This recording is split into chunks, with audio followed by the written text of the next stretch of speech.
So this is our presentation on our Bevan Exemplar project, integrating self-management interventions into pain pathways. And the project team consisted of my colleague. Hi, my name is Grevin Jones. I'm one of the clinical specialist physiotherapists within the pain management service in the East Service in Betty Cadwallader. Hi, I'm Ruth Burgess. I'm one of the clinical nurse specialists in the Wrexham Pain Management Service. And I'm Dr. Katy Knott, and I'm a consultant clinical psychologist in the East Pain Management Service. So first off, we will start with an overview of our project, which was to look at available self-management resources and to collate these for use with patients referred to our service. We identified that individuals accessing our service have often received little guidance, support or practical measures prior to their referral. The pain service in Wrexham currently has lengthy waiting times for assessment and intervention. So we felt that we needed to be able to offer and signpost people to guidance at an earlier stage.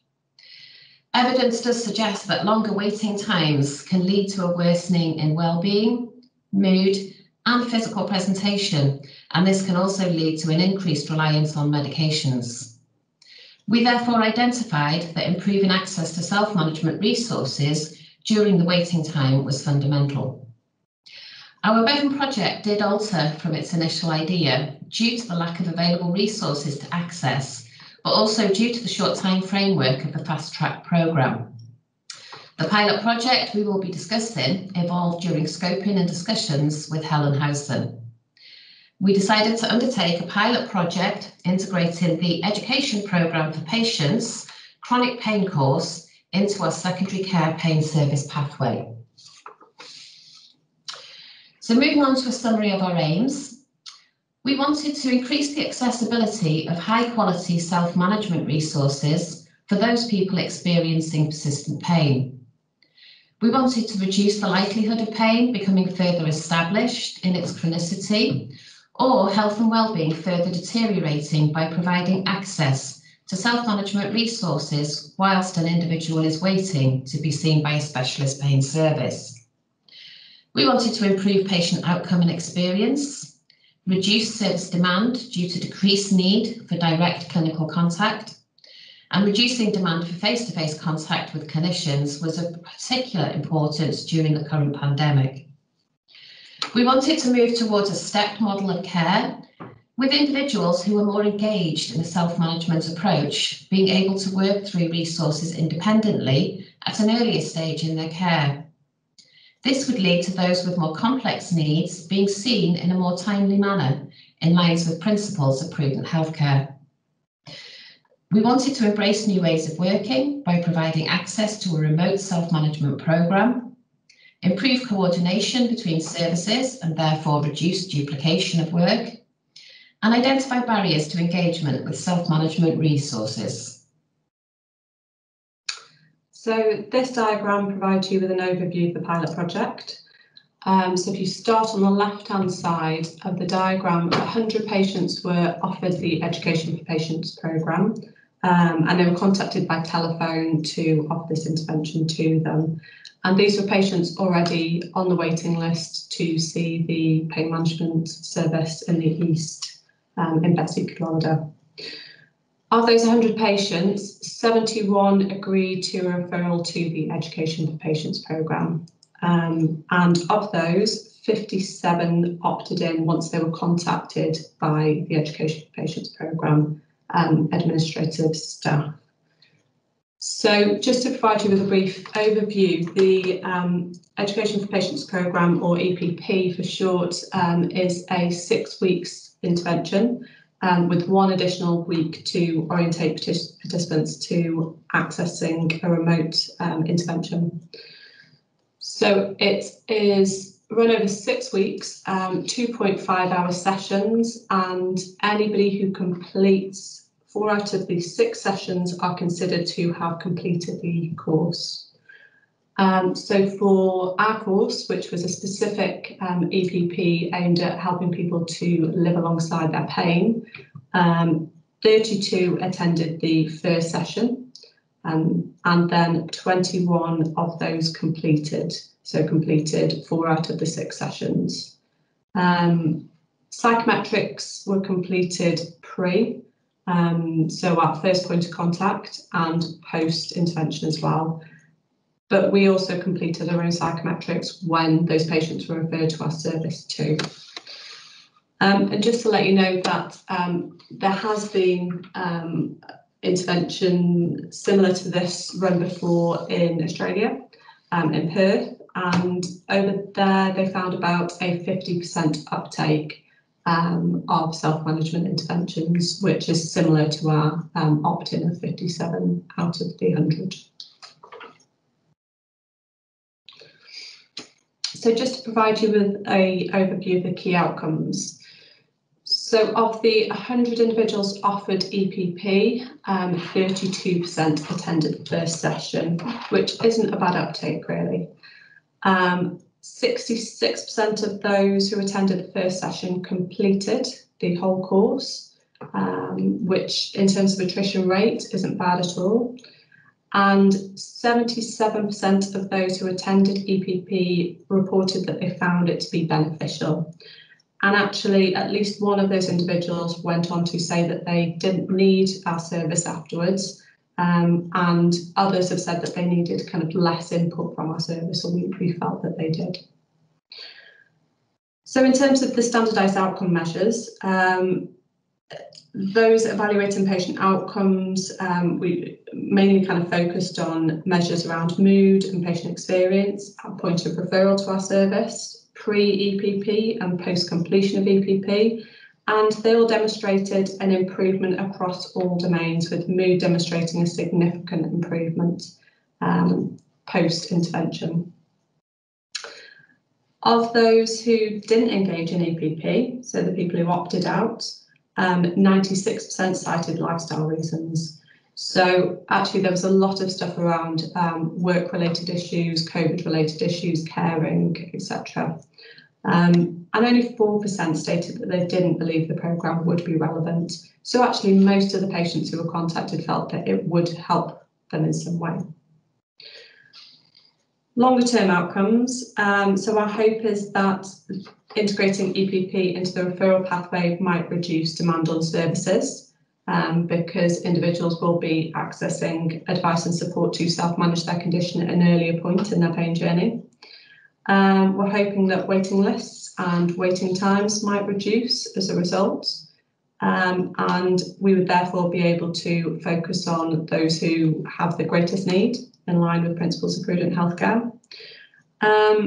We hope that by integrating EPP, it would result in better engagement with the pain service, because patients would be orientated to a self-management approach at an early point in their pain journey, which is the basis of our service really.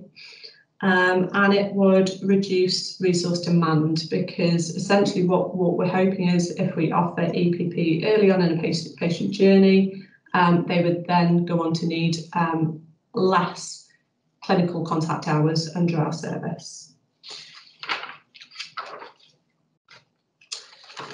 If we look at the patient experience, so look at the feedback that we had. This is a little bit of a flavour of what was returned. On the whole, this was all positive. It tended to give themes around patients having some kind of solutions, developing skills through that time, having a structure to work through, and also giving a focus. I think one of the comments there says that there was nothing I didn't know already. And that might allude to that we still have some work to do about patient selection, but on the whole, it seemed to reflect that patients at access to our service really got benefit from having this guidance at this juncture. Okay, so scaling up now from what we've already found from our study is that we have around about 738 patients waiting for our service already. So to deal with that backlog, potentially 12 EPPs could deal with 236 patients of that total. If we look at that now across North Wales, we've got a backlog at this current moment in time of just shy of 2,000 patients. Providing 31 EPPs could then address the backlog of patients and address a total of 623 patients. Moving forward, if we're able to provide this for patients at the point of referral, then in our own service we receive about 1,000 referrals a year. With a 32% uptake, that would mean that 16 EPPs, or about 1.5 a month, so 3 over a 2-month period, would be able to deal with 320 patients at the point of contact. And our future direction for this now, well, I suppose we would like to now use this information and maybe provide a larger scale project, really. This could be multi-site. So if we think about Betty Cadwallader, we have 3 pain centres. So we could maybe see if we could use this over the 3 centres to get more information. We might be able to then progress this further to identify the predictors of engagement. So by evaluating the outcomes, which patients would potentially get a better outcome from utilising this service. As we move through the pathway, we want to be able to evaluate how EPP impacts on that individual person. Would that mean that that individual person would require less input from our service? Maybe not even need any input from our service? Or would their expectations be addressed so that it would improve patient satisfaction? It definitely was an aspect of the service which we wanted to improve, and that was around how we offered this service. We provided this project during the second wave of COVID, and because of that, I think there were certain aspects which we could have improved, and it's certainly about how we provided the offer and what information we provided alongside it to inform patient choice.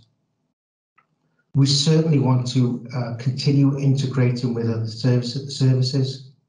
We know that the burden of pain is large and that small services will never be able to provide what patient need is. So integrating with other services provided would significantly improve our patient contact. And lastly, we want to work alongside other pain services. Potentially, this could be a service which we could adopt and spread across the whole of North Wales, as well as the whole of Wales. Thank you.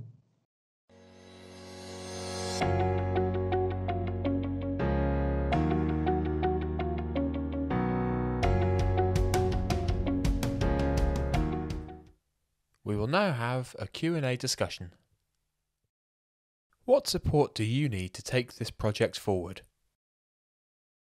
So I guess for us, resources are an issue. So even kind of being able to kind of contact the individuals on the waiting list and to liaise with EPP, we need kind of clinician time, we need admin time for that. And then I guess in terms of a larger scale research project, it would be getting the other services on board.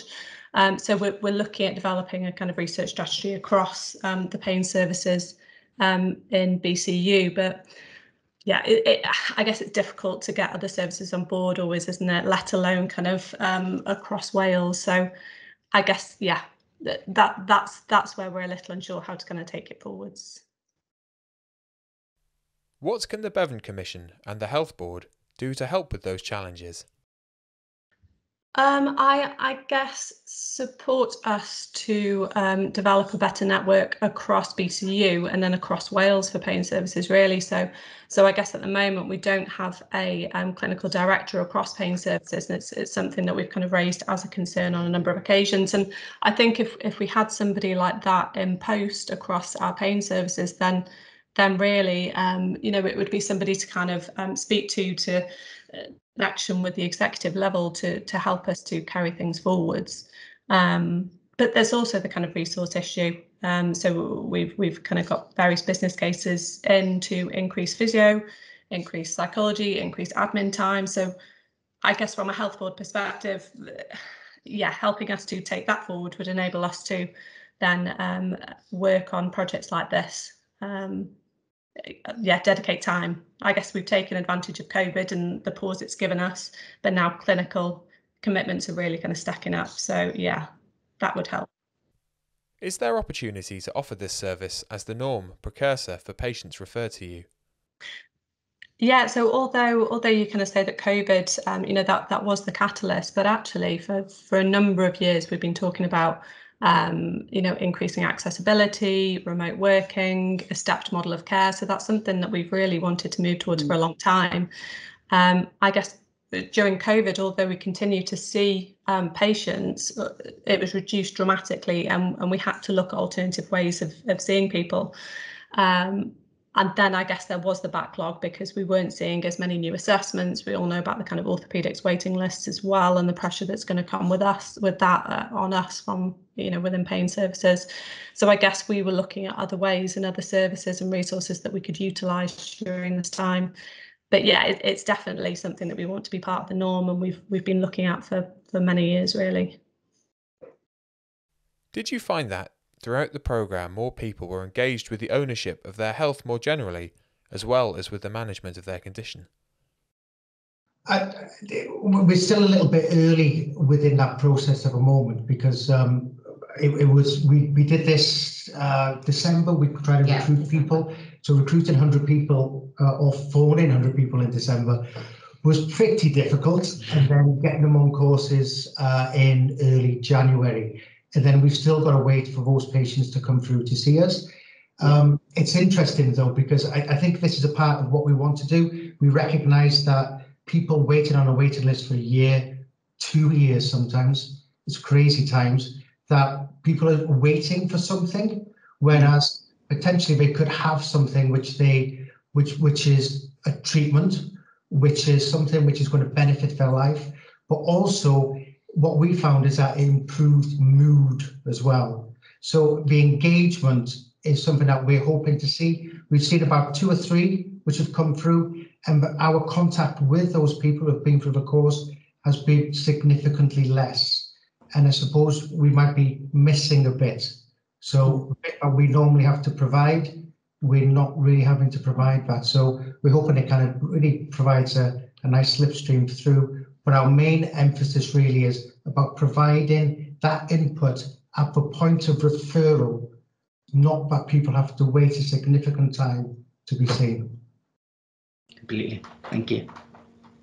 There was also one individual who I can't remember who saw them, but they couldn't access the EPP, but they decided to go and get the book. So they've worked through that themselves. So I guess when you're talking about engaging a bit more and kind of you know, owning your condition and kind of working on it, we were talking about whether that could be an additional step whereby people who can't commit to an EPP could be offered a workbook with some kind of varying levels of support from the service. So, but it's all very small numbers at this point in time. But yeah, it's looking good.